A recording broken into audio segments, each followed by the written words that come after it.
Lo vamos a necesitar, sobre todo cuando arranquemos con esa noticia de la subida de la electricidad, que este miércoles llega a los 91,88 euros por megavatio hora, el precio más alto en lo que va de año. Y así, batiendo récords, estamos desde diciembre. Desde Soria, hoy una cooperativa eléctrica ha recordado que el consumidor, es decir, todos, también podemos hacer algo en este mercado. Vamos a oírlo. ¿Qué podemos hacer como consumidores ante esta situación? Pues nuestra opinión y la postura de las cooperativas es que con nuestra factura de la luz y nuestra decisión de consumo, apostando por esas energías renovables y locales, logramos que poquito a poco estas situaciones pues sean cada vez menos frecuentes. Bueno, pues ahí está ese apunte y nos vamos a estas imágenes del día de hoy, donde se anuncia una nueva cena solidaria de la Asociación Española contra el Cáncer el próximo día 4 de febrero, Día Mundial contra esta enfermedad, que por segundo año consecutivo va a celebrar una cena en el Centro Cultural Miguel Delibes a beneficio de esta asociación. Desde aquí invitamos no solo a los vallesoletanos, sino a toda la comunidad que quiera desee colaborar o con ese plato cero a esta causa, porque está en nuestra sociedad y entre todos tenemos la obligación de plantarle cara y luchar contra ella. Más temas, más actualidad, nuestra tertulia, sumario.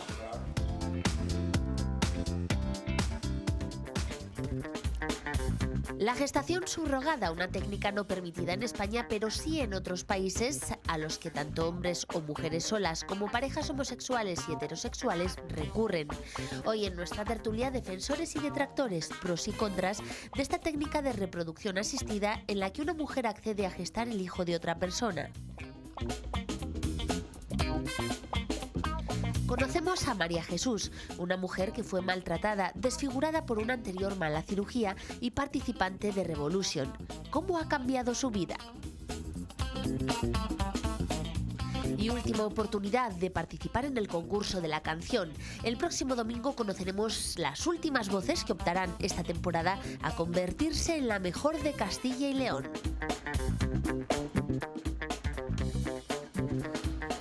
Pues ahora sí, tiempo de tertulia, de opinión, un tema que está de sobrada actualidad y que tenemos hoy en Vamos a ver. Los invitados, vamos a hablar de la gestación subrogada, vamos a intentar hablar con todas las partes que entran a formar y a intervenir en ese proceso que se lleva a cabo para conseguir la gestación subrogada. Y tenemos a doña María Luisa Segoviano, que es magistrada de la Sala Cuarta de lo Social del Tribunal Supremo. Bienvenida. Y además también viene muy ad hoc, per se lo sería, pero hay dos sentencias que están además deliberadas en octubre del 2016 y que ambas sentencias, y una de ellas la protagoniza nuestra invitada, habla justamente de la gestación subrogada y de ese permiso de la paternidad, de la maternidad. Con lo cual, gracias por estar aquí, a la magistrada, gracias también a la portavoz, Aurora González, de la Asociación Gestación Subrogada, que viene además desde Galicia. Gracias a vosotros. Muchas gracias, bienvenida. A nuestra colaboradora habitual, psicóloga clínica, Inés González Carballo, que tiene también experiencia en el tema que hoy aquí se trata. Gracias, Inés. A este otro lado, Rocío Anguita, que es profesora de la UBA, de la Universidad de Valladolid, que pertenece a la Cátedra de Género, y que estamos encantados, Rocío, de recibirte. Igualmente. Y dos testimonios. José Manuel Santander, que viene desde Madrid. Exacto. Y que nos va a contar cuál es su experiencia. Doble gestación subrogada, es decir, es padre de 3 hijas, son todas tres niñas chicas, preciosas. tres niñas preciosas que ha tenido mediante la gestación subrogada. Gracias por estar aquí, José Manuel. Y a una castellano-leonesa, Montserrat Renedo, que también nos va a contar su situación y que nos va a poner sobre la mesa cuáles son su sentir, sus peticiones, que las tendrá, y hacernos un poco entender cuál es la situación que viven muchas madres y padres en nuestra comunidad y, por supuesto, en nuestro país. Hablaremos de la situación legal, de la legislación de la gestación subrogada, pero vamos también a preguntar a la ciudadanía, pero tengo a otra invitada vía Skype que me gustaría saludar porque quiero que esté desde un principio con nosotros. Ella es Ana Miramontes, es abogada. Ahí está, Ana Miramontes, abogada especializada en adopción internacional. Ana, bienvenida. Hola, buenas tardes. Desde La Coruña. Buenas tardes, Ana. Me gustaría, la imagen de Ana se irá viendo, por supuesto, durante el programa. Y Ana, siempre que quieras intervenir, por supuesto que lo haces. Y nosotros te preguntaremos también cuál es la labor que ejerces en este caso como abogada, especialista. Y también me gustaría que dejaras claro o el asesoramiento de una pareja que quiere una gestación subrogada, y hay agencias que intervienen como mediadoras en esa consecución. ¿Te parece? Perfecto. Bueno, pues vamos a comenzar por Aurora. Voy a arrancar con Aurora como portavoz de esta asociación de gestación subrogada que aglutina a toda España. Aurora. Sí, es una asociación de ámbito nacional que está formada por personas que quieren acceder a la maternidad y a la paternidad, pero que no tienen los recursos económicos necesarios para irse a los países donde sí que es legal, y en la que también estamos mujeres, como es mi caso, que sí que podemos gestar. Yo fui madre de forma natural, sin necesitar ayuda de reproducción asistida, y que seríamos gestantes para alguna de estas personas que forman parte de la asociación. Es decir, entiendo, tan claro como lo has dicho, que a ti no te importaría gestar para madres que no pudieran.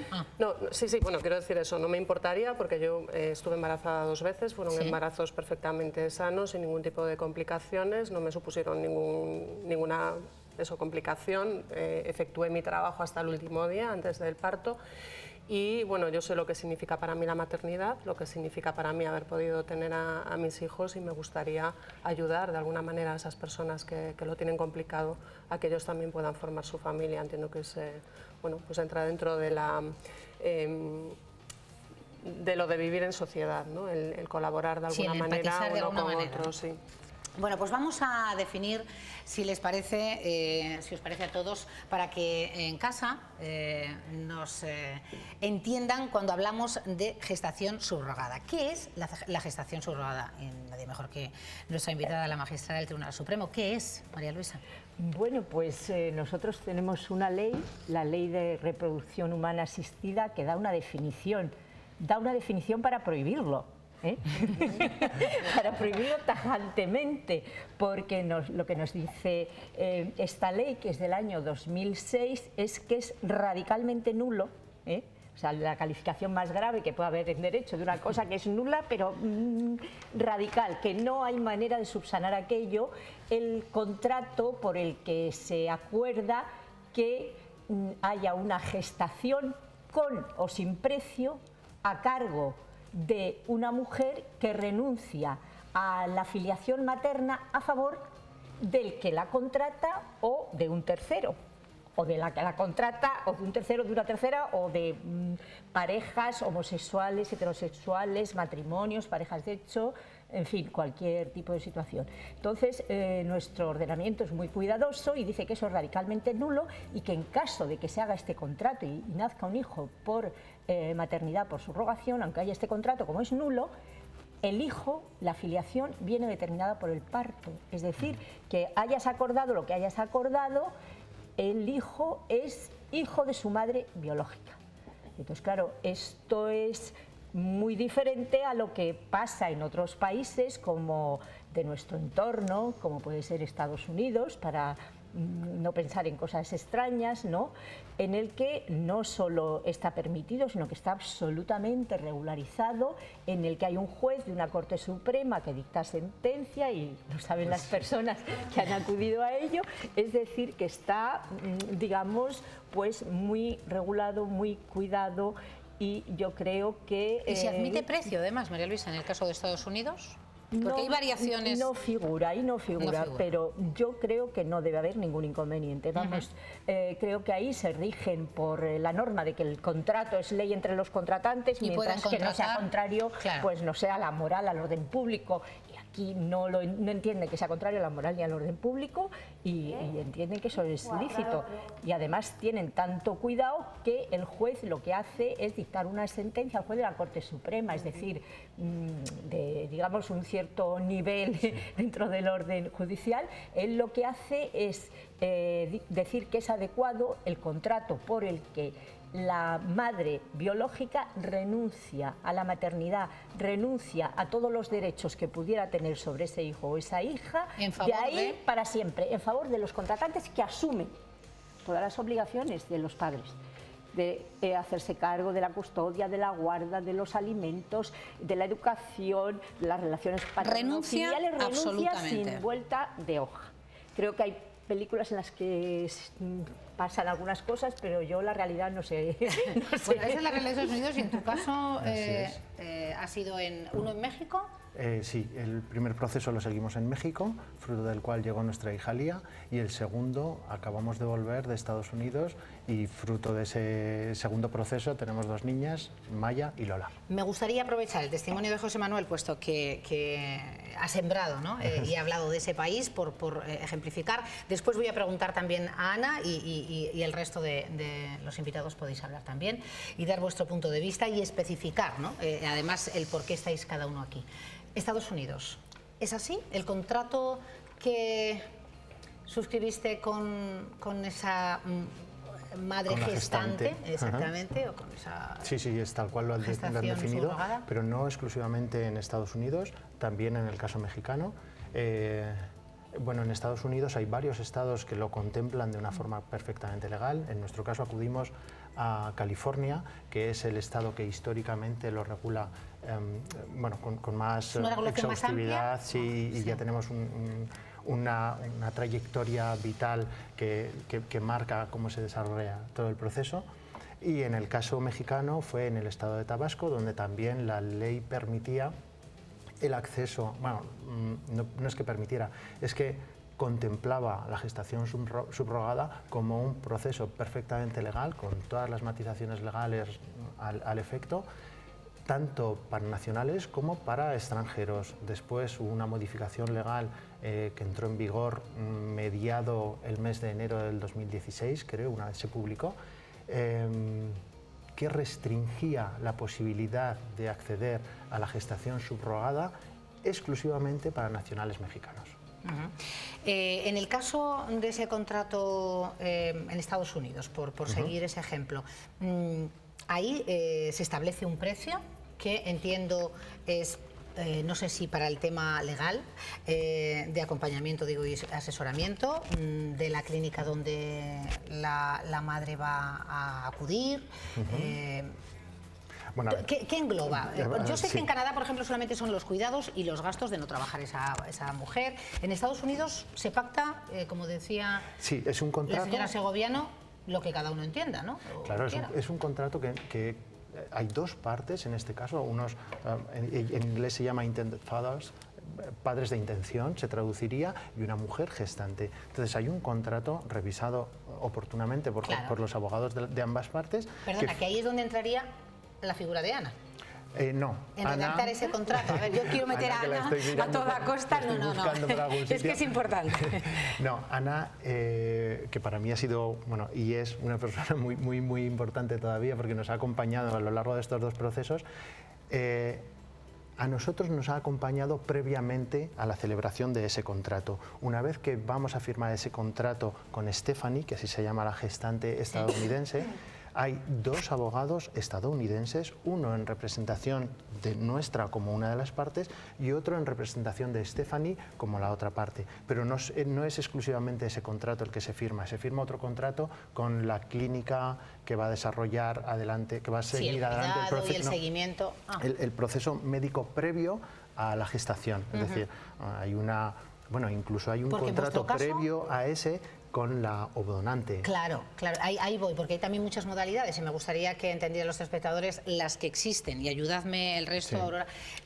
Puede ser con el esperma del varón. En vuestro caso no sé si es una pareja hetero. Nosotros somos una familia homoparental, necesitábamos ovodonación. Entonces acudimos a una ovodonación fruto de la cual... Bueno, que no era Stephanie. No, es una mujer. O sea, no tiene nada que ver la mujer gestante con que done el óvulo, o también. Si quieres lo hacemos un poco más ordenado para que los telespectadores no se nos pierdan. Posibilidades ante la gestación subrogada. En mi caso, necesitábamos la parte biológica de una mujer, acudimos a una ovodonación. Bien. Si hubiéramos sido dos mujeres, necesitaríamos la parte biológica de un hombre. Y hay familias que, por lo que sea, heterosexuales o pareja, o sea, o hombres o mujeres solas, que pueden necesitar una parte biológica masculina, femenina o ambas. Perdona, y hay otra en la que la pareja a lo mejor no puede gestar, la mujer, pero sí que puede donar el óvulo. Es decir, que tanto el óvulo como el esperma lo pueden aportar la pareja que quiere la Aquellas gestación. Situaciones que la realidad personal de cada uno y la realidad médica se puedan requerir, ¿vale? Biología masculina, femenina, ambas, ninguna, en fin, y depende de esa situación, que hay, como vemos, distintas posibilidades, hay que acudir a un país o a otro. No. En el caso de estadounidense puedes acudir con cualquiera de las posibilidades. Entonces, en nuestro caso, primero una mujer ovodonante, después una mujer gestante y una clínica en la que se desarrolla la fertilización in vitro. Ese es el primer paso. Después, claro, cuando se queda embarazada la gestante, Stephanie en este caso, pues el seguimiento, el parto, todo ese acompañamiento, por supuesto, los gastos que conlleven, pero además se acuerda también para la mujer un dinero por hacer ese trabajo, llamémosle, y ahora entra... luego hablamos de las implicaciones éticas al respecto, pero hay un dinero que se entrega a la mujer gestante en compensación por los trastornos y los gastos que pueda ella necesitar a lo largo del embarazo. Aparte de ese dinero que se entrega a Stephanie, se paga el abogado de Stephanie, se paga a nuestro abogado. O sea, pagáis absolutamente todo, claro, porque... Todo. Y por supuesto todos los gastos médicos, los seguros médicos... José Manuel? Bueno, es muy feo hablar de dinero, pero... Bueno, pero es importante en este caso. Es importante, también, hay muchos madres, por eso, y no... En Estados Unidos... No es óbice para ponerlo encima de la mesa. En Estados Unidos el coste que representó para nosotros ha venido a ser en torno a los 140.000 euros. Vale, Ana. A ver, que la quiero ver en pantalla. Ahí está. Ana Miramontes, ¿has podido escuchar el testimonio de José Manuel? Sí. Para las personas que nos estén viendo y estén en situaciones similares, ¿qué es lo más complicado? ¿Cuánto tarda el proceso? ¿Con qué dificultades añadidas se pueden encontrar? ¿Cuántas sorpresas? De la forma más breve posible, pero haznos una lectura primera para ambientar lo que es o lo que supone para unos padres, dos personas que quieren ser padres por gestación subrogada. Es complicado, como bien dices, hacer un resumen así a grosso modo, pero lo primero es definir la situación concreta, la situación familiar concreta, es decir, es diferente si es una familia homoparental, si es monoparental, bien sea masculina o femenina, y hay que definir también cuál es la situación al respecto de si el material genético va a proceder de uno, de ambos o de ninguno de ellos, porque eso limita y condiciona el país al que pueden acudir por las distintas regulaciones que coexisten en este momento, ¿no? Dado que, como bien decía María Luisa Segoviano, en este momento en nuestro país no es una opción viable, sino que tenemos que irnos afuera. Como también decía José Manuel, el país que lo engloba todo y todas las posibilidades es Estados Unidos. Ahí nos va a definir la posibilidad o no, pues nuestra capacidad financiera. Evidentemente es feo hablar de dinero en una cosa tan bonita como esta, pero nos limita o nos posibilita el acudir a un sitio, ¿no? Es evidente. En este caso, Estados Unidos, aunque nos pille un poco lejos, sería el que aúna de forma más relajada, con más garantías y con una regulación, como decía José Manuel, mucho más amplia que en otros países. ¿Tenemos mayor seguridad jurídica y también personal? Sí, inicialmente hay que decir que sí. Hay mayor seguridad jurídica y personal en algunos de los estados donde está más elaborado, sobre todo porque todas las situaciones caben allí. Ese control judicial del que también hablaba la magistrada otorga esa seguridad jurídica, porque en estados como California, donde acudió José Manuel, esa sentencia, esa supervisión del proceso es previo al nacimiento del niño o niños que vamos a tener, con lo cual ese niño o niño ya nace hijo nuestro, de los padres de intención. Claro. No hay ningún procedimiento posterior a hacer, puesto que directamente el Vital Records, lo que es el registro civil americano, va a expedir un certificado de nacimiento a nuestro nombre. Eso, además, independientemente, como digo, del origen genético de los gametos que han dado origen a nuestro bebé. Bueno, gracias, Ana. A mayor seguridad jurídica, también el coste, vamos a decir, general, es mayor, ¿no, María Luisa? Quiero decir que la seguridad jurídica de Estados Unidos puede equipararse, y no estamos hablando de derecho comparado efectivamente porque no al lugar, pero en Ucrania, un lugar del que se habla mucho en los últimos tiempos. Bueno, y esta pregunta la amplío un poco y ahora abro opiniones. Quiero decir, la seguridad jurídica también implica el coste no solo económico, quiero decir, es más seguro, lo que la preguntaba también a la letrada. Yo ahí me gustaría aclarar una cosa que yo creo que tiene muchísima importancia para las personas que en España quieran acudir a este proceso, y es que efectivamente la Dirección General de los Registros y del Notariado dictó una instrucción en el año 2010 y en esa instrucción admite inscribir a los hijos nacidos por subrogación, pero siempre que haya una sentencia que, digamos, reconozca la validez o que es ajustado a derecho el proceso, como es el caso de Estados Unidos, claro. O en el caso de que no haya sentencia, sino que haya países que tienen otro sistema que se parezca a nuestra jurisdicción voluntaria. En este caso lo que dice es que el encargado del registro, antes de inscribir, tiene que hacer ciertas comprobaciones, que yo veo algo difíciles, como es ver la capacidad de la mujer madre biológica, su grado de consentimiento, de voluntariedad, que yo creo que es un poco difícil de comprobar, con lo cual parece que mayor seguridad formal nos la da la sentencia, porque si nos permite claro. que esos hijos que aparecen inscritos en Estados Unidos en el registro consular español ya podamos traerlos aquí, claro. Pues en principio, eso se puede impugnar, pero en principio nos da mayor seguridad jurídica. Bueno, por abrir también a Inés y a Rocío. A ver. Bueno, yo aquí voy a ser una voz discordante. ¿Tenemos más voces discordantes? Estoy atenta porque creo que efectivamente los casos personales y los procesos de constitución de una familia en el siglo XXI son diversos. Afortunadamente, la familia estándar afortunadamente ya no existe y eso es un motivo de gran alegría. Yo vengo desde la Cátedra de Estudios de Género de la Universidad de Valladolid y por tanto en la Cátedra de Estudios de Género a lo que nos dedicamos es a investigar sobre diferentes ámbitos sociales, culturales, artísticos y científicos desde el punto de vista del feminismo. Y desde ese punto de vista es el que voy a intervenir aquí. Y lo que estamos viendo es que en este debate, independientemente de la constitución diversa de la familia, que creo que es una gran noticia en un país como este y en el siglo XXI, sí. Lo que no está encima de la mesa son dos elementos que yo quiero poner encima de la mesa. Claro. Vamos a ver. Uno es que tenemos que mirar este problema desde el punto de vista de los derechos humanos de las mujeres, pero también de los niños.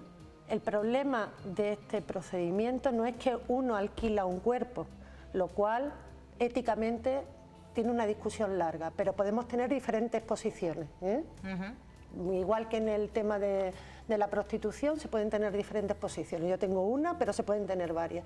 Pero el problema es que el resultado de este contrato es un ser humano, un niño o una niña. Y eso es un más allá de yo alquilo a esta persona circunstancialmente para que haga algo. Porque no es que yo me alquilo mi cuerpo, que yo hasta podría ser soberana, pero veremos que no. Es un problema bastante complejo, porque es un problema de la globalización. Estamos hablando, en el caso de Estados Unidos puede ser que menos y está en esos estados probablemente más controlados, pero estamos hablando de países de tercer mundo y de mujeres en situaciones muy difíciles. Entonces, claro, estamos hablando de norte y sur, de pobre y rico y de personas, hombres y mujeres del norte más ricos que hombres y mujeres del sur, y sobre todo mujeres del sur más pobres, que, bueno, pues que mediante un contrato con dinero se accede a este procedimiento. Y si solo fuera eso, podemos cuestionarlo, pero el problema es que luego tenemos un efecto que es una criatura, y esa criatura, ese niño, esa niña también tiene derechos, y es un ser humano. Y entonces alrededor de esto, bueno, podemos seguir charlando a lo largo de la tarde, pero hay todo, decís que es muy feo hablar de dinero, pero es que hay todo un comercio montado alrededor de esto. Entonces lo que tenemos que debatir es, ¿todo se puede comprar en esta vida? Bueno, pues una pregunta que deja ahí sobre la mesa y que, por supuesto, una vez que Inés hable y Montserrat podéis... esto es una tertulia, no tengo que ir dando turno de la palabra. Inés, psicológicamente, que es también fundamental. A ver, es muy importante. Lo primero que hay que dejar claro es que la gestación subrogada es una realidad emergente. Está ahí, queramos o no. De hecho, están llegando más niños actualmente a nuestro país por gestación subrogada que por adopción internacional. Eso es así. Está bien que también claro, se diga, ¿no? Y es un dato que está sobre la mesa. Entonces, guste, no guste, se vea de una forma, la moralidad entre en juego o no, hay que actuar. No se puede dejar de esa manera. Perdona, y hay que actuar además desde muy diversos ámbitos. El legal el primero, porque fijaros lo que ha comentado la magistrada, es que es nulo, absolutamente. O sea, en nuestro país esa es la opción y la opinión, aunque se está pretendiendo que haya... Claro, pero algo está pasando para que, a pesar de que sea nulo de pleno derecho, los españoles siguen recurriendo a ello, ¿no? ¿Cuántos niños? ¿Hay datos de 1.500, Aurora, niños por gestación subrogada en realidad este último año? No hay ningún registro que contabilice los nacimientos. Pero sí que lo hablábamos, ¿no? Sí, bueno, en prensa salieron en alguna ocasión cifras que hablaban de unos 800.000 niños al año nacidos por gestación subrogada. Sí, continúa, Inés. Entonces, esto es un triángulo, ¿vale? En cuyos vértices tiene en un lado la mujer gestante, en otro lado los padres o el padre intencional y en otro lado el bebé, el niño. Entonces, a nivel psicológico, a nivel psíquico, dejar cualquiera de esos vértices fuera es un peligro. Si hay algo que pueda hacer de esta práctica sostenible y que se pueda legalizar o que se pueda vehiculizar es, repito, o sea, que cuidar esos tres vértices y que por no generar la felicidad de uno de esos vértices, entre en detrimento el perjudicar a los otros. Entonces, todas las implicaciones a nivel psicológico pasa por tomar medidas que respalden esas situaciones. Por ejemplo, dentro del terreno de la mujer gestante, hay una situación muy importante a la hora de cómo se seleccionan esas mujeres, esas candidatas. Desde las agencias hay parámetros como, por ejemplo, la edad, entre 21 y 45 años, o que no sean primerizas, hayan tenido embarazos previos, que no hayan tenido más de 5 partos, o 3 si han sido prematuros, bueno, etcétera. Una serie de cosas, de medidas lógicas. ¿Y condicionantes psicológicos, Inés? Claro, es que ahí quiero ir. ¿Dónde están?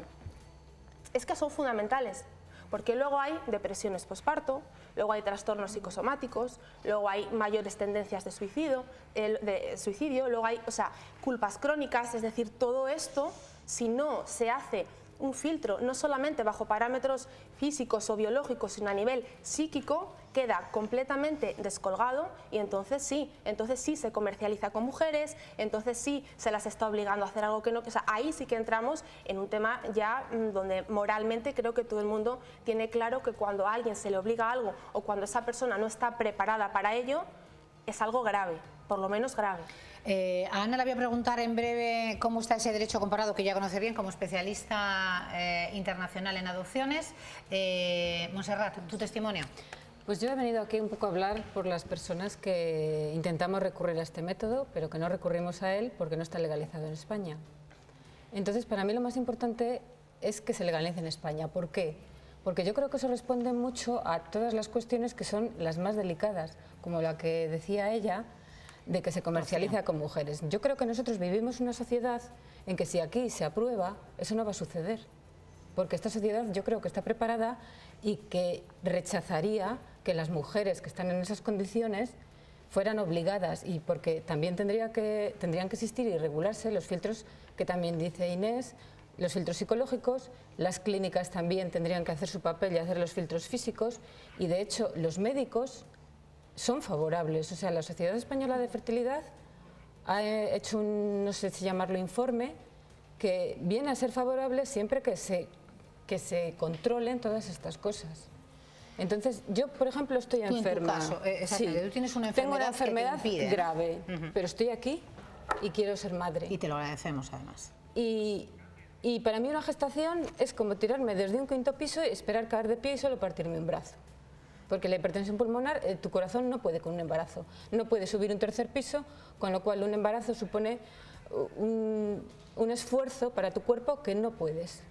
Entonces, si tú quieres ser madre y no puedes gestar, y nosotros, bueno, yo antes de desarrollar esta enfermedad tenía otra que era lupus. Entonces, en el lupus siempre me decían, sí, puedes tener hijos, pero hay que esperar un buen momento. Y he estado esperando un buen momento durante muchísimos años, pero ese buen momento no ha llegado. Y hubo un momento en que ya, en prevención de esto y ya viendo las cosas oscuras, nosotros recurrimos a técnicas de reproducción asistida para preservar la fertilidad. Sí. Entonces, se da el caso que nosotros tenemos 5 embriones congelados, que tampoco la ley nos permitiría sacarles, y que esos 2 embriones, ¿qué destino van a tener? O sea, tienen que ser sacrificados porque tampoco son los... ¿Cuánto tiempo llevas? ¿Enferma? No, con esos embriones a la espera de... Pues un par de años. Y en este par de años, ¿qué gestiones has hecho? ¿Qué pues empezamos... La verdad es que primero nos enteramos de esto porque empezó a salir en los medios. Y yo lo empecé a pensar. Y en principio, pues te causa como mucho rechazo. ¿Te causa rechazo? Sí, en principio sí, o sea, lo ves así y te causa rechazo, pero luego lo empiezas a pensar. ¿Pero rechazo por...? Pues porque tú quieres ser madre, entonces que lo geste otra persona ya es fuerte. O sea, es muy fuerte para una mujer que quiere ser madre. Mira, José Manuel, es fuerte, bueno, pero acabas bueno, visto un poco de... ¿no? Sí, claro. Efectivamente, pero bueno, vas evolucionando y entonces lo vas pensando, y vas pensando que es la única vía. Y entonces... ¿Te has puesto en contacto con alguna de estas...? Sí, o sea, últimamente mi asociación son nuestros hijos. Pero bueno, te vas dando cuenta de que no es tan terrible, o sea, de que la mujer que va a gestar por ti, pues tiene que haber un feeling, ¿no? Diríamos así. E incluso en casos como los de Ucrania, sí, hay un contacto con la mujer gestante. O sea, que eso es tan criticado. Incluso que los españoles recurran a estos países... En lugar de ser algo visto tan negativo, puede ayudar. ¿Pero tú te crees que la sociedad lo ve como negativo? Montserrat, ¿tienes ese pálpito? No lo sé. Yo desde a mí me cuesta decirlo, ¿no? Y creo que la gente que ha tenido un proceso de este tipo tiende a no querer decirlo. O sea, ¿tú sentirías vergüenza, entre comillas, si llegas a optar y llega pues a buen este punto término? Ya no, pero entiendo que se sienta. ¿Entiendes que se sienta? Sí. Porque no te gusta que señalen a tu hijo, digan, mira, este nació por gestación subrogada. Bueno, en porque este no caso está normalizado. O se fueron a Ucrania. En este caso serías tú la madre, ¿no? Y tu marido el padre. Pero es que eso yo creo que no tiene que contar. Porque, claro, no, yo digo que en este caso serías la gente va a la reproducción asistida cuando tiene dificultades y da igual si tiene un hijo de donante. Eso ya está asumido. Entonces... Tampoco tendría que importar esto como técnica de reproducción asistida. ¿Qué pides para tu país? ¿Me permites? Sí.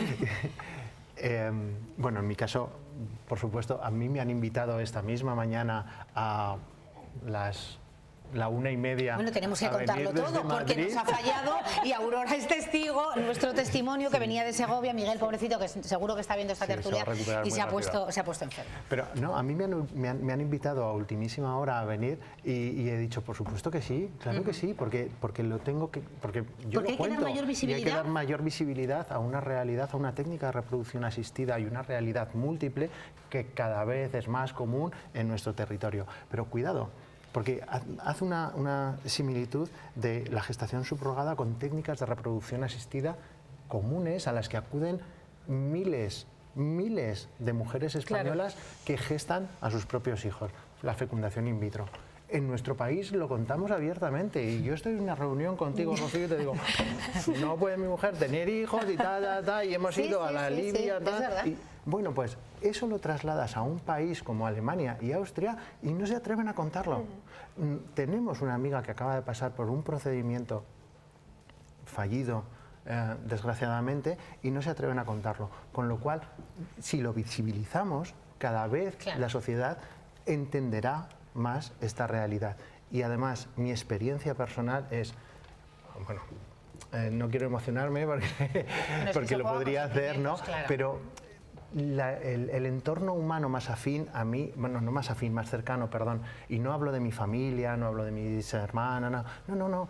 Yo vengo de un pueblo de 300 habitantes donde la gente está encantadísima con mi marido y con mis 3 hijas y todo el mundo nos ve felices y están felices por mí. Feliz porque hay ya sentencias del Tribunal Supremo de la Sala de lo Social, y aquí está una de las autoras de 2 de ellas, por supuesto, pioneras en este sentido, donde sí que hay derecho. Se recoge que la Seguridad Social lo negó, se recurrió y efectivamente hay derecho a esa... Debería darte las gracias.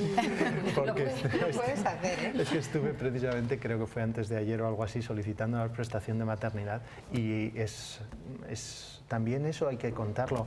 Una vez que vuelves, en mi caso, he vuelto a España con mis 2 hijas de Estados Unidos y he pedido asistencia sanitaria, ha sido fantástico y contándolo, sin ningún tipo de problema. Pido que estén dentro de mi tarjeta sanitaria bien. Todo es favorable y todo es miel sobre hojuelas. O sea, que en ese sentido se va avanzando, ¿no? Se van dando pasos. Sí, pero es una pena que vayamos avanzando a golpe de sufrimiento. Sí, y de tropezar. Claro. Entonces, creo que estamos todos aquí, Rocío, todos, si se regula, tenemos que decidir en España si se regula o no se regula. Vamos a hacer una cosa y luego sí que quiero hablar. Aurora, hablas poquísimo, con lo que hablas por teléfono. Yo estoy esperando. Nadie tiene que esperar. Yo creo que una vez que ya hay un primer turno, yo sí que quería decir podéis algo. Hablar. Es verdad que la gestación subrogada en España cada vez está más aceptada. A medida que hablas con la gente te vas dando cuenta de que la gente lo entiende perfectamente y lo asume como algo normal. Otra cosa es que tú como mujer digas, pues a mí me parece bien, pero yo no lo haría, ¿vale? Hay muchas mujeres que sí que gestarían para otras personas, sobre todo de su entorno más cercano, familia y tal. Claro. El problema que tenemos aquí es que la gestación subrogada se trató siempre desde un punto morboso, digamos, ¿vale? Las historias como la de José Manuel no venden, ¿sabes? Es muy bonito todo y entonces pues a lo mejor podrían hacer una película para la sobremesa del domingo, pero realmente lo que todo es felicidad y todo está... Claro, lo que le interesa a la prensa son cosas que sean controvertidas y que causen debate, ¿no? Y entonces muestran realidades que nosotros nunca negamos en ningún caso. Hay países como Ucrania, la India ahora no se puede, pero en su momento, Tailandia, que tampoco se puede ahora en Tailandia, donde había procesos perfectamente éticos que entraban dentro del modelo que nosotros defendemos, pero también donde pasaban cosas que nosotros no queremos en nuestro país. Lo que está claro es que en España tenemos un ordenamiento jurídico maravilloso, que muchos estados querrían para ellos. Tenemos unos jueces, bueno, pues, que aplican la justicia en la medida que la ley se lo permite. Tenemos magníficos especialistas en reproducción humana asistida y desde luego la situación de las mujeres españolas no es ni la de las mujeres indias, ni de las mujeres tailandesas, ni de las mujeres de otros países. Es un poco lo que comentábamos ahora, ¿no? Entonces... Igual la magistrada nos puede ilustrar, porque en Europa tenemos un ejemplo de gestación subrogada en Reino Unido, que es un proceso voluntario, igual que tú voluntariamente en una donación de órganos decides dar a un familiar o a una persona cercana tuya un riñón porque si no se muere, sí. Y en Reino Unido hay una regulación de la gestación en este sentido. Y probablemente... Perdona. En Reino Unido lo que pasa es que hay una regulación en la que una mujer puede gestar para una tercera persona sin ningún problema, pero la ley determina que esta mujer gestante tiene un plazo de 6 semanas de reflexión en los que podría decidir quedarse con ese niño. Pero es que eso no es gestación subrogada, ¿vale? Eso puede ser coparentalidad, otro tipo de Eso cosas. es tener que la mujer que hace la subrogación tiene derecho. Y como el proceso, lo que no estoy de acuerdo en algo que se ha dicho aquí, es que no es una técnica reproductiva. El proceso de engendrar una criatura, el proceso del embarazo y el proceso del parto no es una técnica reproductiva, es un proceso social. Bueno, a ver. Hasta ahí es un proceso social, no una técnica reproductiva. Porque si es una técnica, entonces las mujeres, ¿qué somos? La pipeta. Perdona, claro, no es una técnica, es otra cosa. Entonces ahí, si tú garantizas los derechos de la mujer subrogante hasta el punto de que, como no es una técnica, sino que es un proceso social, donde a una le pasan millones de cosas, y Aurora lo ha especificado muy bien, un proceso, y Inés igual, un proceso de embarazo es complejo, tiene problemas médicos o problemas con tu propio cuerpo, pero tiene también problemas afectivos, problemas sociales y de todo tipo, quiere decir, es un proceso complejo. Entonces ahí lo que tenemos que garantizar bien son los derechos de la mujer subrogante, y en ese caso, si al final la mujer subrogante decide no, yo después de haber pasado por esto voy a decaer en mi derecho de tener la patria potestad de ese niño o de esa niña, y además lo voy a ceder a otra persona, perfecto. ¿Qué problema hay? Perdona si me no hay problema. Tengo que hacer una pausa, tengo que hacer una pausa. Después, además, quiero preguntar a la ciudadanía y a Ana, por favor, a la vuelta quiero que me explique. Veíamos esa panorámica de distintos países con el promedio del gasto que cuesta esa subrogación, esa maternidad subrogada. Vamos a hacer una pausa breve y continuamos.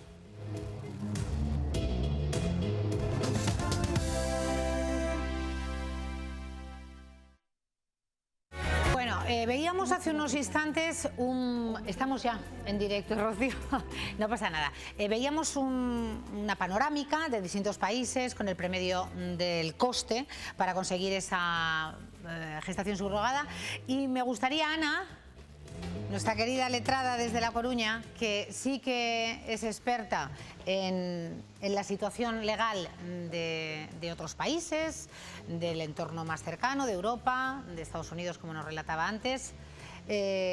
Nuestro país está muy lejos de conseguir, y después amplío la pregunta para que la conteste también la magistrada, ¿está muy lejos de conseguir una regulación? Creo y espero que no. El hecho es que, como ha dicho Inés, la realidad se está imponiendo por la vía de los hechos. La sociedad está caminando, y la regulación y la carta de naturaleza de la gestación subrogada nos la están entregando los tribunales, que, como bien decía José Manuel antes y Aurora, con las normas que tenemos nos están permitiendo reconocer los derechos de los vértices de esa pirámide que también Inés describía también, ¿no? Tanto de las madres gestantes, de las mujeres gestantes que nos están ayudando en el extranjero, como de los dos elementos nacionales, que serían esos niños, esos hijos de españoles que tienen que nacer fuera porque aquí no hay regulación, y de los padres de intención que acuden a la técnica, a esta técnica que para mí sí es una técnica de reproducción asistida, en este caso con parto de tercero, pero una técnica de reproducción asistida a la que solamente nos falta la regulación de esa situación, para que todos vean, ninguno de esas partes vean sus derechos violentados de alguna manera. Ana, choca la diferencia del coste, ¿no?, de unos países a otros. ¿Dónde radica esa gran diferencia? A ver, evidentemente, Estados Unidos es una economía, de unos niveles que nada tiene que ver con la ucraniana. Y si hablamos ya de los costes sanitarios de los Estados Unidos, lo sabemos, allí nosotros no estamos acostumbrados, porque la seguridad social aquí nos cubre muchas cosas que allí sí que hay que pagar a diario. José Manuel nos puede hablar claramente de lo que es el sistema sanitario americano y lo que cuesta. Pero por otro lado es que el nivel de vida de un país y otro es completamente diferente. Entonces los costes, eso se traslada a todos los elementos, incluso al viaje, a los costes del tiempo de estancia allí, del apartamento, del hotel que alquiles allí, a todos los niveles. Nos hacemos cargo. Y tú has asesorado en casos como, por ejemplo, Ucrania u otros países donde ese coste es realmente inferior, por ejemplo, al de Estados Unidos o el de Canadá. Y ahí, ¿qué es lo que acaba recibiendo la madre? ¿Solamente esa asistencia, ese cuidado? se lo lleva todo la clínica, la madre también recibe una compensación por ese esfuerzo. A ver, la compensación depende del sistema legal de cada estado. Como bien decías antes, ponías el ejemplo de Canadá, ¿no? Que está limitada la compensación que puede recibir por ley. Pero en otros sistemas legales en los que esa limitación no existe, recibe una compensación, digamos, por lo que es el embarazo en sí, y una compensación por las molestias, los incrementos de gasto que para ella puede suponer en alimentación, en ropa y en farmacia, en los distintos aspectos, transporte, para su comodidad, para que pueda llevar ese embarazo que está llevando por nosotros, porque nosotros no lo podemos llevar a cabo, para que lo pueda llevar con la máxima comodidad posible y no le suponga un perjuicio en su vida diaria. Si necesita descanso, pues poder cubrirle los gastos que pueda suponer pues, que alguien le ayude a atender a sus hijos. Sí, lo digo porque hablando de la seguridad, y tenemos poco tiempo, Ana, pero por ejemplo en Ucrania realmente va no solo al cuidado y a lo que supone los gastos del propio embarazo, hay una compensación real. Esas mujeres que realmente bueno, pues no tienen el nivel de vida que tienen en otros países, ¿tienen esa compensación? ¿Les llega o se lo queda los que están en el medio y la propia clínica? Les llega absolutamente. Yo, como bien dices, asesoro procesos y digamos que el pago de esos importes mensuales o de la compensación, directamente los padres se lo abonan a las propias mujeres que les están acompañando en este camino de la paternidad o de la maternidad. Ana, te voy a seguir cuestionando. En el caso de Montserrat, que creo que la has podido escuchar, y de esos embriones que tiene ahí desde hace un par de años, ¿qué le aconsejarías en este punto que se encuentra emocional, de situación personal y que nos ha trasladado a todos? ¿Qué le aconsejarías? A ver, la situación es complicada porque realmente está limitado la posibilidad de que esos embriones puedan salir de nuestro país con la ley que tenemos en la mano y con una vez más la ley, la legislación que tenemos. Y las normativas que el Ministerio de Sanidad además impone a las clínicas para regular cualquier salida de material genético al exterior. ¿Vale? Entonces, Monse, pues a lo mejor le toca esperar un poco más, pelear para que esto llegue a ser una realidad. En todo caso, hay que buscar solución para situaciones como la de Monse y como otras muchas, y para que no tengan que estar a la espera de esto mucho tiempo más. Que no tengan que venir los tribunales, que no tengan que venir los magistrados a resolver las situaciones que el legislador podría resolver, otorgando seguridad jurídica a un proceso que está aquí y que es una realidad. Ana, ¿cabe legalmente que la madre gestante, si no se utilizan esos embriones y se plantearan otras alternativas de gestación subrogada, podría venir aquí, puesto que ella no puede viajar por su enfermedad? En principio no. Tal y como están las cosas en este momento, no. Las clínicas no podrían admitir esa transferencia. La ley no está de tu lado, Montserrat. La ley española no está de su lado. La ley de su país es la que se le impide. Sí. Señora Segoviano, ¿va a tardar mucho, la misma pregunta que Ana, nuestro ordenamiento en regular esta situación, en ampliar? Yo creo que el ordenamiento, ¿es poner puertas al campo? No, el ordenamiento jurídico está para regular la realidad social, y la realidad social va evolucionando, y creo que nadie puede negar lo que es la realidad hoy en día, pues con la globalización, con el avance de las técnicas, con bueno, todas estas situaciones nuevas de familias admitidas y reguladas por el Código Civil, parece inminente que tenga que regularse. Parece que hay una cierta intención de regularlo, quizás también, bueno, nosotros hemos contribuido un poquito con estas sentencias que simplemente reconocíamos el derecho a la prestación de maternidad en un caso a una mujer y en otro caso a un hombre, ¿es verdad? Sí, que habían acudido a la maternidad por subrogación, habían nacido los hijos y pedían la prestación. Pero ¿qué es lo que pasa aquí? Que es verdad que la ley española lo niega, y entonces, bueno, pues para hacer una sentencia cuando tienes de cara una ley con un artículo que te dice que es nulo el contrato y que el hijo será hijo de la madre biológica, bueno, pues la verdad es que el derecho es muy rico, es muy poliédrico y permite que se pueda ver desde distintos puntos de vista, que se puedan conectar distintas normas y sobre todo que hoy en día no podemos olvidar que tenemos ordenamientos internacionales y supranacionales que obligan a España porque hemos firmado tratados internacionales. Díganoslo con las cláusulas suelo. Por ejemplo. Por ejemplo. Bueno, pues esto es uno de ellos. Esto es uno de ellos porque el Tribunal Europeo de Derechos Humanos dictó dos sentencias, y una en el caso de unos franceses y otra en el caso de un italiano, a los que su país negaba la posibilidad de inscribir hijos nacidos por subrogación, y lo que dice el Tribunal Europeo de Derechos Humanos es que a estos niños se les deja en una situación de intemperie jurídica. Dice, porque claro, en Estados Unidos, era de Estados Unidos, creo, no, los otros eran de Rusia. Dice, pero ni en Estados Unidos ni en Rusia pueden reconocerse como hijos de la madre biológica, porque está absolutamente prohibido por el contrato. No tienen ningún tipo de derecho. En el país de los contratantes, el país de los contratantes tampoco. Dice, entonces, y entonces dice, esto vulnera el Convenio Europeo de Derechos Humanos porque priva al hijo de identidad, y el artículo 8 del convenio lo que protege es el derecho a la vida familiar y la vida personal, y esto está vulnerando la vida de los niños, está privándoles de apellidos, de nacionalidad, de posibilidad de educación, etcétera, etcétera, superior y entonces, a esa regulación. Bueno, esto parece que algo inquietó al legislador. Con lo cual estamos... Y hubo un momento en que se planteó, y ahora parece que se ha vuelto a plantear, pero yo no estoy al tanto exactamente de cómo van. Para poder dar primicias, no. Esperamos que se regule cuando menos. Creo que al menos que haya alguna regulación razonable.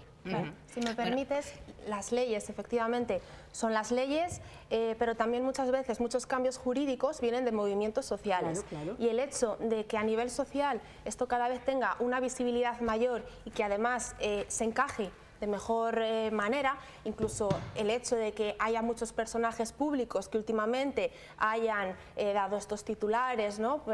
Miguel Bosé, Ricky Martin, incluso se dice de Cristiano Ronaldo, Nicole Kidman, o sea, muchos personajes públicos, sin querer...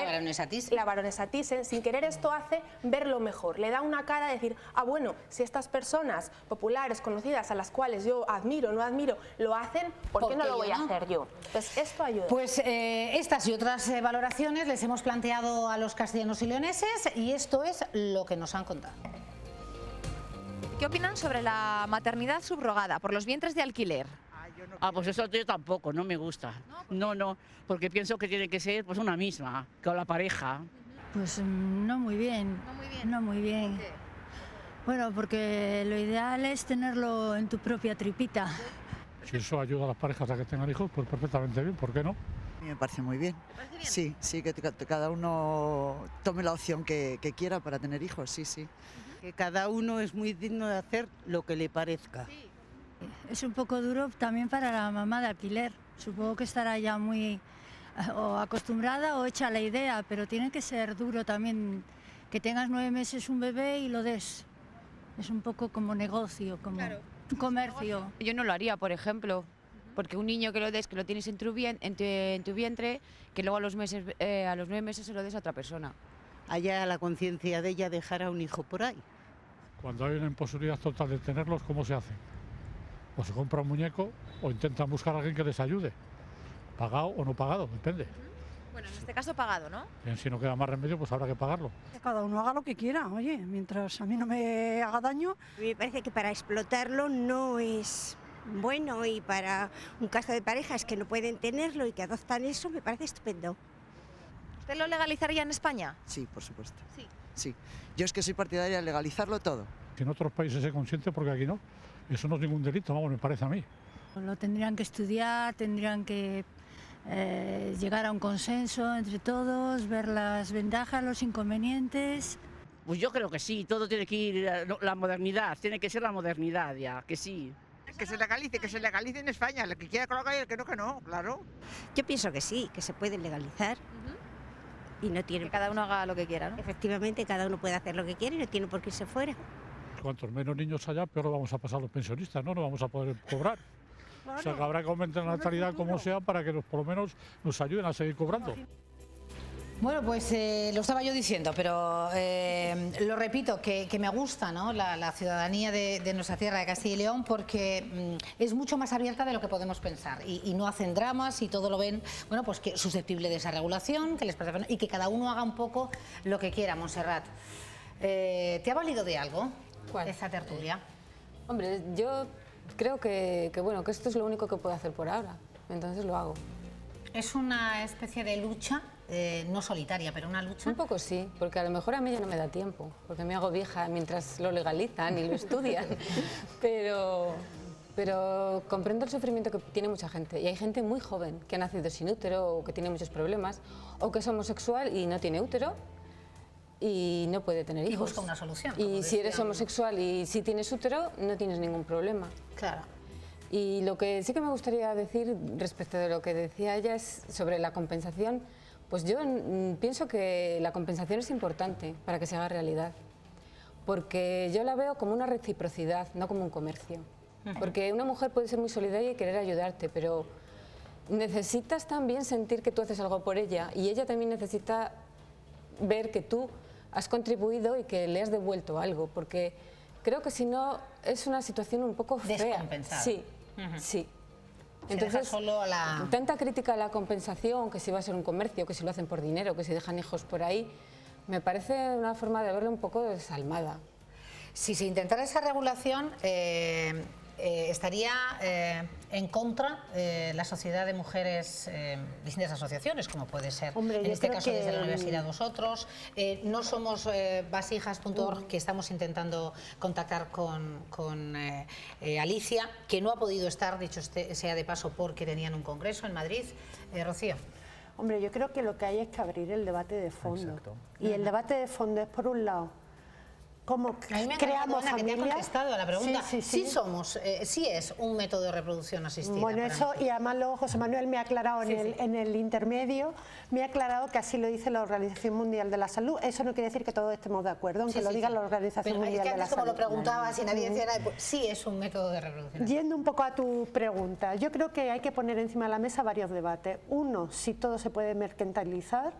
Si no compramos un riñón a una persona del tercer mundo que necesita ese dinero para comer, porque si compramos 9 meses de su vida y un embarazo, y eso nos parece bien y el riñón nos parece mal, es un debate de fondo muy duro. Muy duro. Segundo, ¿por qué todas las familias tenemos que tener hijos naturales? ¿Y por qué el biologicismo, que parecía que lo habíamos superado, no está superado? Yo tengo 2 hijos, uno adoptado y otro natural, los 2 iguales. ¿Por qué ha vuelto a la carga esta idea de si no son mis óvulos o si no los tengo yo desde el día 0 que nacen, son menos hijos míos? Hay muchos niños en el mundo que necesitan una familia. Es que tenemos muchos niños en el mundo que atender. José Manuel, ¿por qué? contéstala y tú también, mira. Igual, bueno, yo creo que estos son los debates que hay que poner encima de la mesa. A mí nunca me darían un hijo en adopción. Por mis características, tendría que pasar por un proceso terrible de investigación, digámoslo así, y nunca me darían un hijo que tuviera, o sea, te tienes que llevar 40 años con tu hijo, y creo que si eres menos padre si no estás desde el minuto 0. Eres pues yo padre. Te digo que no. No, pero yo tengo mi hijo mayor, yo lo adopté con 9 años, llegó a mi casa. Sí. Y te digo que no es menos pero hijo que la pequeña. Es que es diferente, es otra realidad. Perdonad. A ver, José Manuel, que le había dicho y ahora me voy para allá. Lo lamento, ahora mismo voy para allá. ¿Vale? Volviendo en el caso de Ana, perdón, de Montserrat, está claro, no podría, ¿no? No. Volviendo al inicio de la pregunta, sí, por Dios, abramos un debate sosegado a favor, en contra, todos, poniendo encima de la mesa todas nuestras posturas, todas las éticas y todo esto para llegar a una regulación o no. Bien, pero a algo vamos a hablar sosegadamente. Eso. Y primero de todo, y esto es para algunas personas que no están aquí, desde el respeto. Y para empezar a hablar con respeto, olvidemos la palabra alquiler. Por respeto hacia nuestros hijos, por favor, no lo hagáis, ¿vale? Y biologicismo sí, no, cosas de estas, ¿vale? La gestación subrogada ni siquiera te garantiza el biologicismo. Yo soy padre biológico de una de mis hijas y no soy padre biológico de las otras 2. y soy tan padre de ellas como tú de tu propio hijo. Claro, evidentemente. Es que, si me permitís, no tiene nada que ver una cosa con la otra. La gestación subrogada, como dice la OMS y como dice también nuestra Ley de Técnicas de Reproducción Humana Asistida, es una técnica de reproducción humana asistida en la que interviene una mujer ajena a esa familia que gesta el embrión. En el caso de Monse, ella tiene 3 embriones que son suyos, incluso genéticamente suyos, y necesita que alguien le ayude a cuidar de esos embriones durante los 9 meses del embarazo porque ella no tiene esa capacidad, pero nadie niega que esos embriones podrían desarrollarse en un hijo suyo, ¿vale? El tema de la adopción es un método de protección de la infancia y es un grave error abocar a la adopción a aquellos que no pueden concebir o que no tienen sus propios óvulos, porque la adopción exige de la responsabilidad de dar una familia a un niño que está aquí y que fue abandonado. Y no todos, por desgracia, tenemos la capacidad. Me encanta y me parece encomiable la labor de los padres adoptivos, porque yo, por ejemplo, sé que no tendría esa capacidad. Yo sé que hay un momento en el que te tienes que enfrentar al problema del abandono y tienes que saber llevar a tu hijo y gestionar ese problema. Lo que no puede ser es lo que está pasando ahora, que a pesar de que los procesos, se pone como excusa que los procesos adoptivos son muy largos y muy complicados y tal, a mí me parece que son pocos, porque se dan casos en que hay niños que van a una familia adoptiva y que son devueltos a las instituciones, y eso me parece gravísimo. No poder tener hijos porque tienes un problema de incapacidad no te hace idóneo para adoptar. No tiene nada que ver una cosa con la otra. Pero ni pagarlo en el extranjero. Pero es que tú no hay un carnet de ser padre, pero, no. Perdona, Rocío, es que pero tú no lo estás pagando. Biológicamente tú no misma. estás pagando a tu hijo. Tampoco. Es que nadie te garantiza que tú vas a ser buen padre o buena madre. Mira, eso no viene en ningún sitio. Claro. Tú tienes un hijo por cualquier método, en cualquier circunstancia, y ese hijo es tuyo para toda la vida. Es que ese cartel ya no se va a quitar nunca. Pero mira, perdona. Con los problemas que tenga esa criatura y que tenga son tu familia, maternidades diferentes, son da maternidades igual. diferentes. Yo creo que hay distintas, como bien ha explicado Aurora, con distintas matices que son de mucha importancia. Claro, con respecto al tema de la adopción, lógicamente una familia cuando se plantea adoptar es porque previamente ha intentado tener hijos por sí mismos y no han podido, entonces muchas veces es en una edad ya tardía. Si eso se le suma una media de 5 o 7 años, se les va de las manos. Y respecto a otra cosa que comentabas antes, o sea, yo no quiero juzgarlo en tu caso particular, pero sí que es verdad que los primeros años de una persona, del bebé, del niño, son fundamentales a la hora de sentar las bases emocionales y psicológicas. Entonces, lo que la gestación subrogada da, que no da el tema de la adopción, es poder tener a ese bebé desde el principio. Que ahí no estaría en juego incluso el tema del vínculo intrauterino, ahí ya no entramos, ¿vale? Eso se perdería, pero al menos sí se tiene al bebé desde el principio, lo cual es fundamental. Ahí te tenía que poner ese matiz porque yo como psicóloga eso me ha tocado la fibra y es que es fundamental. Yo me dedico a la educación y tengo otra... creo que hay que hacer más matices en esos procesos de educación. A ver, lógicamente no es algo simple, no se puede simplificar, pero que los primeros años son vitales de cara a las etapas futuras y el hecho de no estar con los padres o con los padres con los que luego se va a educar, eso marca, no determina, pero condiciona mucho, o sea, pero mucho. Bueno, vamos a hacer un último repaso. Nada, tengo un minuto, o sea que apenas segundos, pero yo creo que hay que hacer más. Nos ha sabido a poco y además tengo que despedir a nuestra invitada desde La Coruña. Rocío. Yo creo que el debate está encima de la mesa, agradezco que se ponga encima de la mesa y que, como dice José Manuel, podamos debatir con toda la tranquilidad, porque efectivamente esto es un debate social, un debate que viene de la globalización y del avance de las técnicas de reproducción asistida, porque si no hay ciertas partes del proceso que no se podrían dar, aunque sigo defendiendo que un embarazo es un proceso que no es solo una técnica de reproducción asistida, da igual, y que tendremos que tener más tiempo y más espacio para que esto que socialmente está avanzando y que efectivamente ya nadie cuestiona cómo son las familias, en el legislador, ¿no? O sea, pues algo tendremos que hacer. José Manuel. Me ha encantado el testimonio de los dos, como siempre. Lo que más nos llega es la experiencia, lo vivido y esa emoción. ¿Qué dirías a los que te están escuchando, a los castellanos y leoneses? Pues mi experiencia ha sido tan absolutamente positiva. Ha sido de película de sobremesa que Aurora, que bueno, ha habido cierto... No es de película de sobremesa jamás, porque como cualquier proceso biológico, esto es una noria y estás arriba y vuelves a bajar y vuelves a subir, pero el final es absolutamente maravilloso. Entonces mi experiencia siempre va a ser muy positiva, y una lanza a favor de Yaris en México y de Stephanie en Estados Unidos, que me ayudaron a ser papá. Ay, qué bonito. Me encanta además ese seguimiento con las madres gestantes. Montserrat.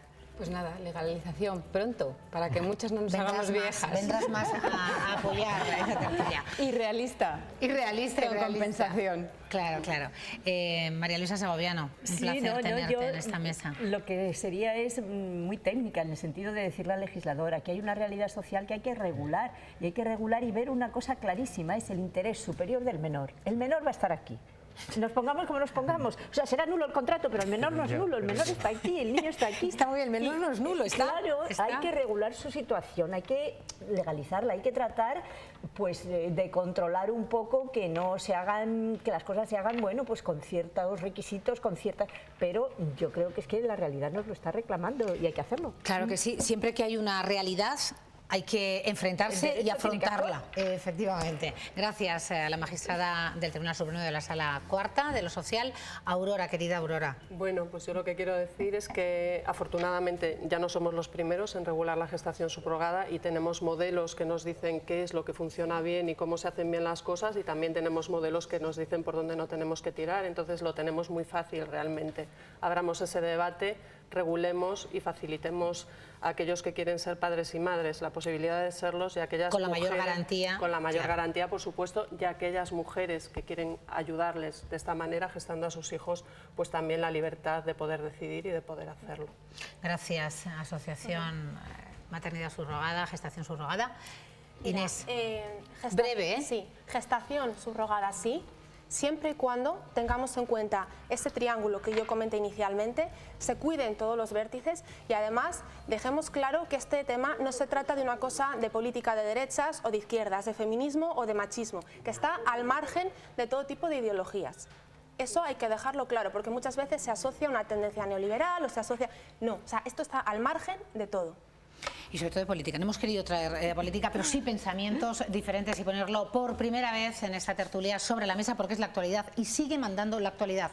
Y yo creo, Ana, querida Ana desde La Coruña, gracias por tu inestimable ayuda y colaboración en esta mesa, que hay muchas variedades, que no es una buena o la otra mala, que están ahí, que hay una realidad, como decía la magistrada, que hay que regular y que seguir avanzando, sin duda.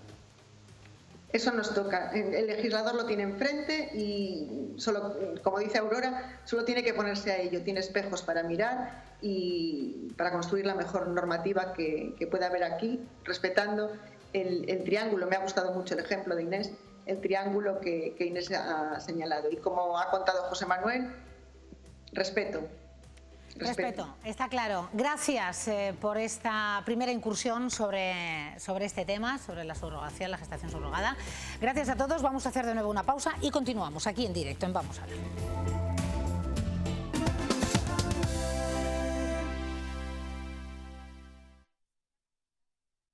Pues vamos directamente a una auténtica revolución que empieza por usted, por mí, por nosotros, por todos.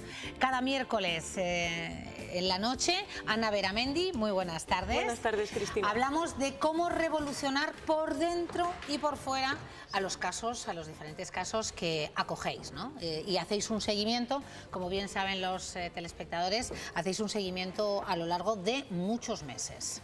Sí, bueno, llevamos ya más de un año, así que no te quiero ni decir. Sí, la idea es hacer un cambio, aparte de que sea físico, por fuera. Intervienen diferentes profesionales para que acompañen ese cambio físico por dentro y para que les hagan fuertes como en el caso de María Jesús, de Juan la semana pasada, y los que iremos viendo miércoles tras miércoles. Hoy, a las 9:30, la revolución empieza por ti. María Jesús empezó por María Jesús también la revolución, ¿no? Sí. ¿El cambio mayor tuyo, María Jesús, o fue un todo? No sabría separar. Fue todo en general. Ajá. Es todo un grupo en sí.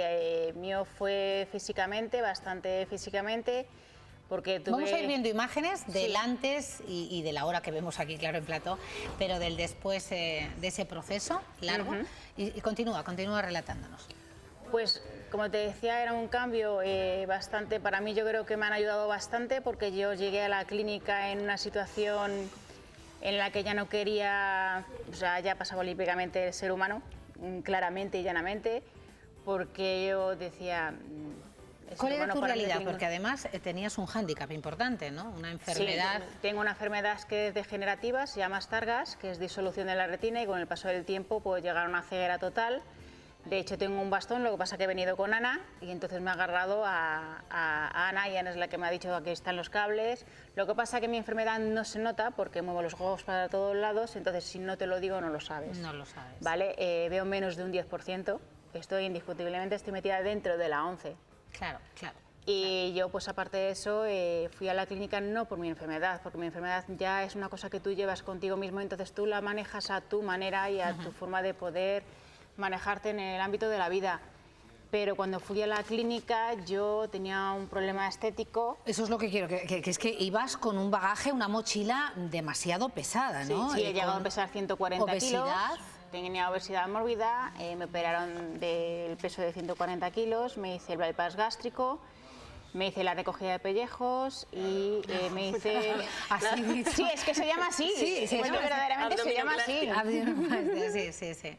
Es una abdominoplastia que lo que hacen es cuando una persona ha estado bastante gordita y luego adelgaza, o simplemente tras un embarazo, la piel se queda como muy flácida y queda colgante. Suave, sí. Y entonces lo que hacen es una abdominoplastia que recogen todo eso y se queda como nuevo. Eso es lo que le han hecho a María. Pero qué vulgar me le llaman así. Que sí, bueno, sí, pero bueno, para explicarlo más técnicamente. Es que es muy técnico para mí. Claro. Pero bueno, tú ibas, ya digo, con una mochila... A ver, una mujer maltratada.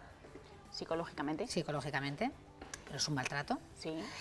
Sin duda, también. obesa, con obesidad, abandonada, desfigurada por una mala cirugía en quirófanos en el pasado, en tu pasado. Sí, tenía el pecho, bueno, lo podremos ver supongo en las imágenes que van a poner, pero tenía el pecho, pues eso, totalmente deformado. Se ha visto, hemos visto imágenes. Sí, ¿verdad? Sí, totalmente deformado, entonces yo esperaba algo muy superficial y muy artificial. Y cuando fui a la clínica mi sorpresa fue que era totalmente natural. O sea que si no te llego a decir yo que estoy operada del pecho, no lo sabes. Verdaderamente. Yo incluso mi familia se sorprendió al ver el cambio ese en el pecho porque decían, es que si no lo dices, no sabemos que no son tuyas. Claro. Con María Jesús hemos pasado un año muy intenso. Sí, a ver. Ha sido un año muy intenso, pero a mí lo que más me gusta es que hoy he venido con ella y no me he parado de reír. Es otra persona, ha trabajado con Cristina Castillo, nuestra coach emocional, con Pedro, el nutricionista, Carmen, la entrenadora, Isabel, la asesora de imagen y bueno... Con el nutricionista estamos viendo ahí, mira, eligiendo alimentos. Sí, ahí estabas eligiendo tus pimientos, calabacines, todo muy sano. Y el cambio, bueno, lo tenéis a la vista y yo estoy muy contenta de que esté aquí, porque aunque ahora está un poco nerviosa, pero venía muy feliz y tenía muchas ganas de contaros. Qué bien, pues nosotros también de estar contigo, María Jesús, y de ver y asistir a ese cambio. Después de un tiempo... Durante un año ha sido completamente. De asesoramiento, de apoyo, de ayuda multidisciplinar y que no solamente atendía a lo visible, ¿no? a lo que ya era en sí algo para acometer y para intentar ayudarte, sino todo lo que estamos contando, que sin duda, más la enfermedad que nos has comentado, pues hacían una situación que donde tú partías, ¿no? De que te querías olvidar de vivir, del mundo, estabas... Yo iba a tirar la toalla, claramente. Lo que pasa es que me dio una curiosidad, digo, mira, yo voy a informarme aquí y que de aquí salga lo que sea. Ya es cuando conocí a Ana, cuando conocí a Rafa y cuando yo decía, no sé qué es lo que vienen a explicarme aquí, ya me dijeron todo con unos ojos, yo digo, pues vale. Pues vale, no tenías nada que perder, María Jesús. No, claro, yo ya lo tenía. ¿Habías tocado fondo en toda esta situación? De verdad, tan... Sinceramente, tremenda. Había llegado al fondo total. Claro.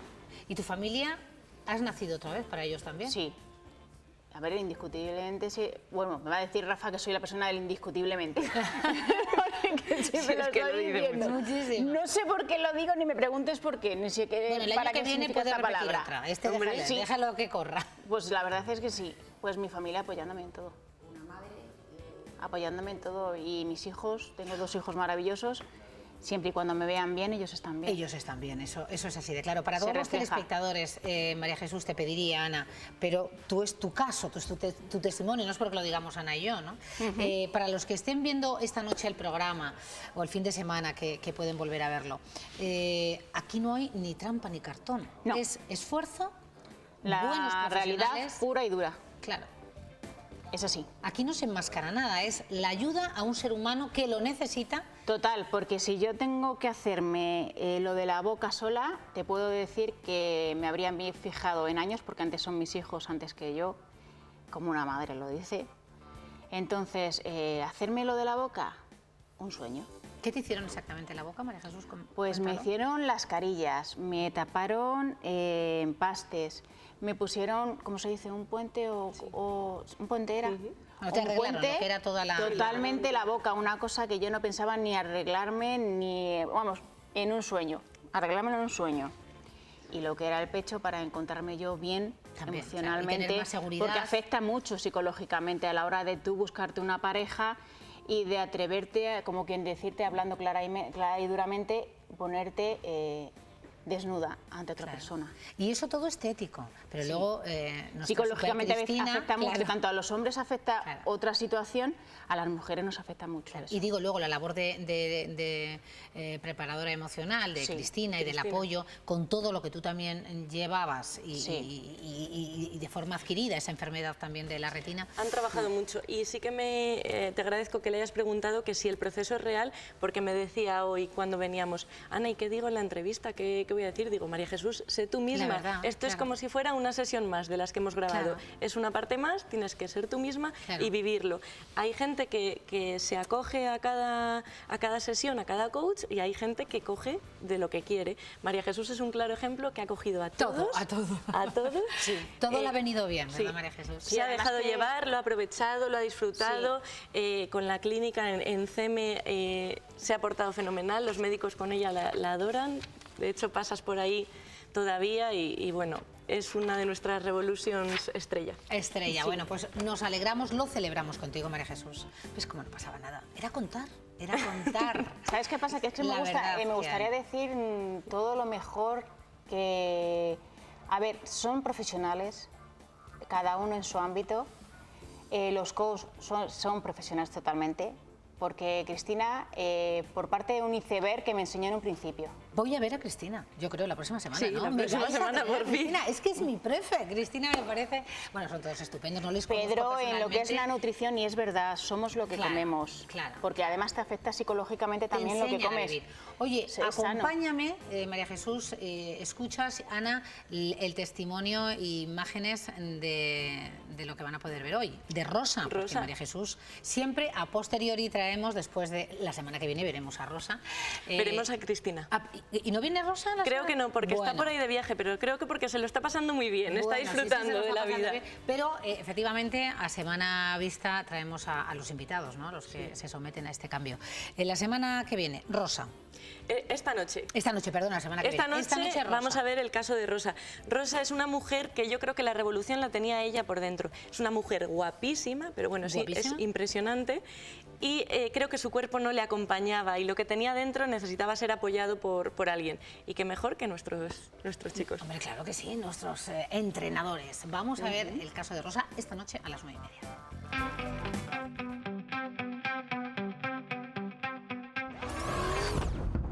Siempre he estado acomplejada por mi cuerpo.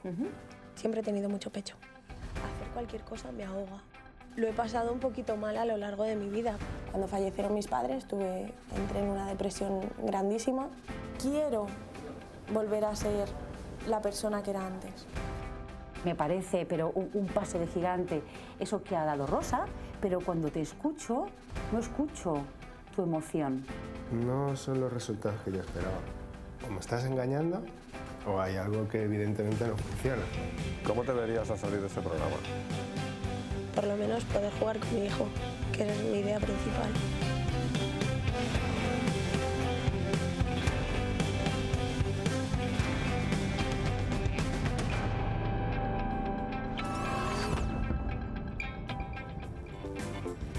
Pues ella es Rosa, esta noche podremos acompañarla en ese proceso. Efectivamente tenía razón, era guapísima. Es guapísima. Y también la revolución llegó a ella. María Jesús, gracias. A ti.